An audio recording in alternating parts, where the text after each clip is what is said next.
What's up, mga katropa? Andito na naman ako at masaya tayo na makapag-share sa ating mga kababayan na sa loob at labas ng ating bansa. Ang isi-share ko pala sa inyo ngayon is yung pitong pagkakitaan na i-build mo bilang habang isang empleyado ka at hindi ka may scam. Ako nga pala si Leonair, isang financial planner at agripreneur. Mahigit 10 taon nang nag-invest at nagnenegosyo. Bago ko i-share sa inyo yung pitong pagkakitaan habang empleyado, nung una talaga hindi ako nakafocus sa ganyan kasi ang mindset ko is after 9 to 5 ng pagtatrabaho bilang isang empleyado is okay na. Pero habang tumatagal, nagkakapamilya ka, nagkakaroon ka ng maraming responsibilidad sa anak, sa asawa at sa mga kamag-anak. Kailangan mo talagang dumiskarte, kailangan mo talagang maghanap ng extra income. Sabi nga yung tinatawag nilang side hustle. So, ang tawag ko pala sa atin is ngayon is mga katropa kasi nakuha ko yan from the troops. So, isa tayong sundalo. Sundalo tayo sa kahirapan, sundalo tayo sa pagpapaganda ng Pilipinas, sundalo tayo sa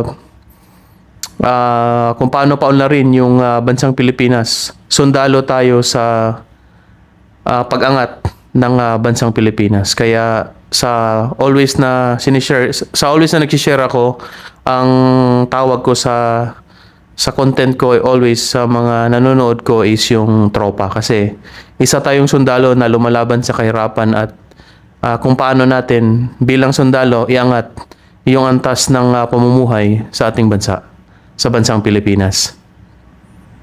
Ayun, ito na nga, i-share ko na sa inyo yung pitong pagkakitaan bilang isang empleyado at hindi ka may scam. Ang gagawin mo is gagamitin mo yung oras mo tsaka effort mo. So, service.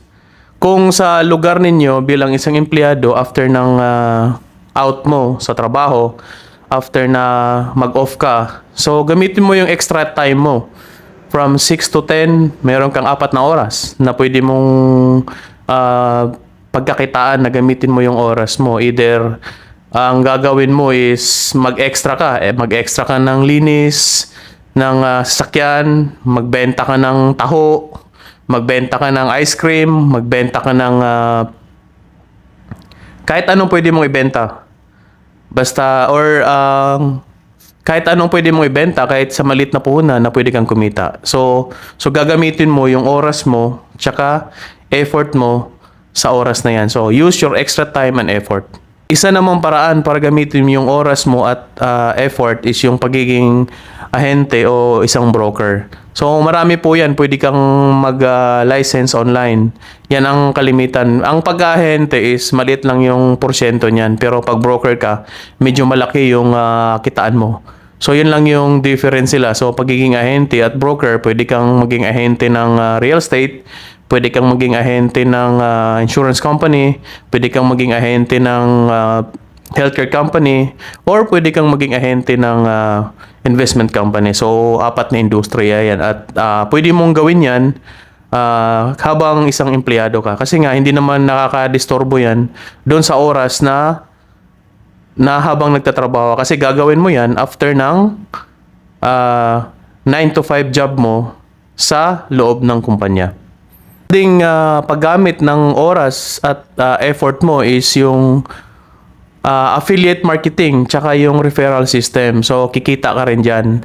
Ang kalimitan sa TikTok tsaka ibang social media platform, ang ginagawa nila is more on affiliate marketing. So pag nakabenta sila o nung pag-click doon sa link below na always na sinasabi nila sa TikTok o sa Facebook o sa YouTube, pag nag-click ka doon at bumili ka, so isa din yung affiliate marketing at isang part din yun ng referral system. So meron silang komisyon either 2 to 5%. So habang after ng oras ng trabaho mo, so pwede mong gawin yan, mag social media ka or kung meron kang website na kung saan merong magandang discount o merong referral system o meron silang affiliate marketing system, so pwede kang kumita doon. So yan yung sinasabi kong yan ang hinahinay mong i-build over time para magkaroon ka ng confidence, magkaroon ka ng tiwala sa sarili at para magawa mong kumita at habang ginagawa mo yan, makakapag-build ka ng income over time. Ang lahat ng sinabi ko ay nag-i-involve yun ng oras tsaka effort. So, effort at time equals money. Ang problema nga lang dyan is always yan active income. Kasi nga, pag hindi ka talaga gumalaw, hindi mo gamitin yung oras mo at hindi ka nag-exert ng effort, hindi ka kikita. So, yan yung unang paraan para at pwede mong gawin para makapag-build ka habang or bilang isang empleyado. Ang pangalawang pagkakitaan naman na gagawin mo bilang isang empleyado at hindi ka may scam is yung rental income. Yung portion ng kinikita mo bilang isang empleyado is hinahinay mong ibili ng real estate at magparenta ka. Yung magulang ko, yun ang ginawa nila, yung hinay-hinay, may sahod sila. Then after, nakabili sila ng isang property at buwan-buwan. Ngayon, meron siyang kita. Doon sa binili niyang property, ang ginawa niya is dinidivide niya yung kwarto niya. Meron siyang rental na 4 na kwarto. So, magandang kitaan niya. So, buhay na siya. Kung magkano yung kinita niya nung naging empleyado siya, halos the same. Doon sa kinikita niya, doon sa rental income niya. Isa rin sa rental income is ang uso ngayon is yung Airbnb.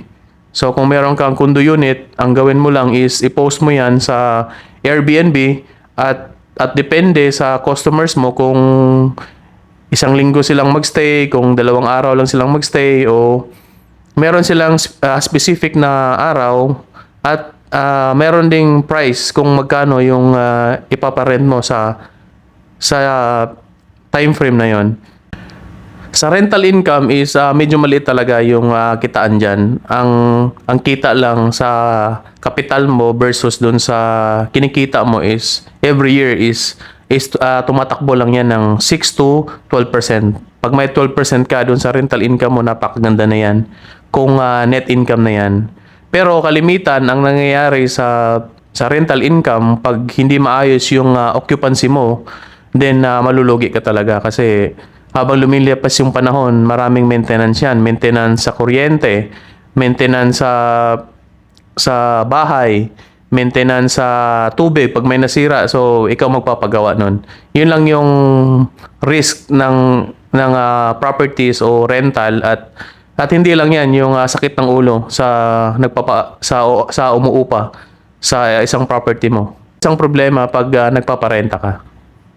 At ang pangatlo na ginagawa ko na matagal na is yung tinatawag nila na dividend investing. Napakaganda yan. Mas maganda yan kaysa sa rental kasi wala kang maintenance cost. Wala kang overhead cost. Wala kang sakit ng ulo na umuupa na problema pa paggabi kung ang ugali is mahirap. Kung ang ugali is hindi maganda. Yun ang problema at mag-aaway kayo. Yun ang kagandahan sa dividend investing na perks. Kasi ang iisipin mo lang is mag-aantay ka lang after a year, nakita. So meron tayo niyan. Ang isang magandang dividend investing is yung real investment trust na kumikita yan ng 7% to 10% a year. At hindi lang yan, sa dividend investing na yan, pag tumaas din yung appreciation value ng shares mo sa pagbili ng real investment trust na yon, so mas kikita ka dun sa appreciation ng share na pagtaas. Isang magandang uso din ngayon ng dividend investing yung sa mga solar tsaka mga renewable energy. Walang lugi talaga dyan kasi maraming kumpanya ngayon na nasa solar at renewable energy na nagbibigay din ng dividendo. At ang ginawa lang nila is through rental at ang shares na kinikita nila doon sa rentals is binibigay nila bilang isang dividend. So, magandang paraan yan. Habang empleyado ka, kumikita ka ng portion ng pera mo. Kaya nga sabi ko nga nung nagsisimula ako sa pagbablog, isa lang talaga yung negosyo sa buong mundo. It's about interest income, lahat 'yan. Kahit nag-i-invest ka, kahit nagnenegosyo ka, kahit isa kang doktor, kahit isa kang boxer, kahit isa kang empleyado, isa lang 'yan. At the end of the day, magkano yung kinita yung pera mo? It's about interest income. Magkano yung malinis na kinita mo o net income doon sa time, effort at pera na ininvest mo? Isa lang yan. Isa lang talaga ang negosyo sa buong mundo. It's about interest income. At ang nagpopularize niyan, yung rate of interest is si Albert Einstein. Yan yung idea niya behind interest income. At ang pang-apat naman na pagkakitaan habang empleyado ka is yung stocks at real assets na tumataas taon-taon na hindi mo napapansin, halos doble na pala every 3 to 5 years. Yun ang kagandahan. Marami akong nabiling agricultural tsaka maliit na commercial land. Nabili ko siya 7 or 8 years ago. Pero ngayon, halos yung value is times 10, times 8. Ganong kaganda yung pag-i-invest sa real estate. Either agricultural, either commercial, or residential. Kaya, yung portion ng pera mo is ibili mo talaga ng real assets or stock shares kung extra. So, kung meron kang isang negosyo, wag mong ibili agad yung extra lang na pera na hindi mo nagagamit yung pambili ng real assets. Para mas stable, meron kang higher risk dun sa negosyo mo at ngayon, meron ka ding lower risk na mga real assets na binibili mo kasi nga taon-taon tumataas yan, merong appreciation value yan at hindi ka talaga malulugi at habang lumilipas yung panahon, kumikita ka at lumalaki at nagta-times 10, nagta-times 8 yung value nung sa time na pagbili mo.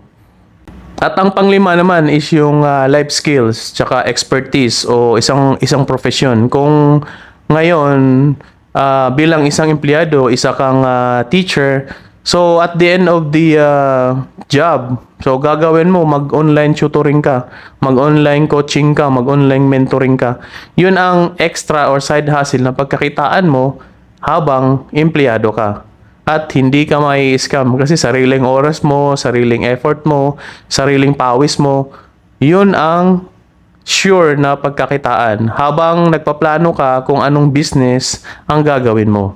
Hindi lang yan, pwede mo ring pagkakitaan kung may extra oras ka. Marami ngayon yung mga vocational courses o yung mga vocational certificate na makukuha mo at pwede ka nang kumita after ng training or after ng klase na ginagawa mo. Kasi nga, kailangan naman talaga yung mga vocational o yung mga practical na courses na gagawin mo para after nyan, pwede mong pagkakitaan at siguradong hindi ka mai-scam. Isa ring pagkakitaan yung pagkakaroon ng driver's license kung sa lugar nyo maraming mga pasahero at meron kang sasakyan, pwede ka ring mag-sideline. Ang pang-anim na nagagawin mo na pagkakitaan at siguradong hindi ka mai-scam is yung tinatawag nilang real product. So, ang gagawin mo is direct sales, retailer o distributor ka ng isang produkto. Marami yan. Either maging distributor ka ng Coke, maging distributor ka ng beer, maging retailer ka, or mag-direct sell ka ng mga produkto na makikita. Even sa online, pwede mong gawin yan. Yun ang kagandahan ng mga real products na nahahawakan mo, pwede mong ibenta sa isang komunidad o pwede mong ibenta online. At ang kagandahan ngayon is hindi mo na kailangan ng real stores o yung actual na tindahan. Kasi ngayon online na, pwede mong yung real products mo, yung mga sabon, shampoo, mga accessories, mga iba't ibang klaseng produkto, mga furniture, iba-iba. Basta mga real products na nahahawakan, pwede mong ibenta yan online. At pwede mo ring ibenta within the region o within your community. Yan yung pang-anim. At magagawa mo yan bilang isang empleyado, extra hassle mo, extra income, at magagamit mo ng produktibo yung oras mo. At yung panghuli is yung mga digital products. Marami yan ngayon sa social media, mga digital products. Ang ginagawa ng iba is yung content creation. Nagki-create sila ng something sa YouTube, nagki-create sila ng something sa Facebook o iba't ibang klaseng platform para pagkakitaan yung mga digital products o mga content na ginagawa nila. Marami din ngayon yung gumagawa ng content creation program para pagkakitaan yung content na yan, yung digital products na yan. Kung magaling ka namang magsulat, pwede mong gawin yung after ng trabaho mo, after ng employment mo, pwede mong gawin magsulat. Yun, gumawa ka ng e-books, mga electronic books, tapos i-upload mo, then gawin mong PDF, then gumawa ka at ibenta mo sa sarili mong platform. Ganon kaganda yung digital products. At isa pa, yung kung isa ka namang fitness enthusiast o isa kang specialist na pwede mong gawin yan online. Meron kang online mentoring, online coaching, online marketing, pwede mong gawin yan online. Ganon kaganda ngayon. Ayun, kung isang fitness enthusiast ka naman at meron kang isa kang specialista, mag-coaching ka, mag-create ka ng program at pwede mong ibenta yan sa mga kliyente mo. Ganon kaganda ngayon kasi nga pag nag-create ka ng mga digital products, pwede mong ibenta at magbayad sila through online.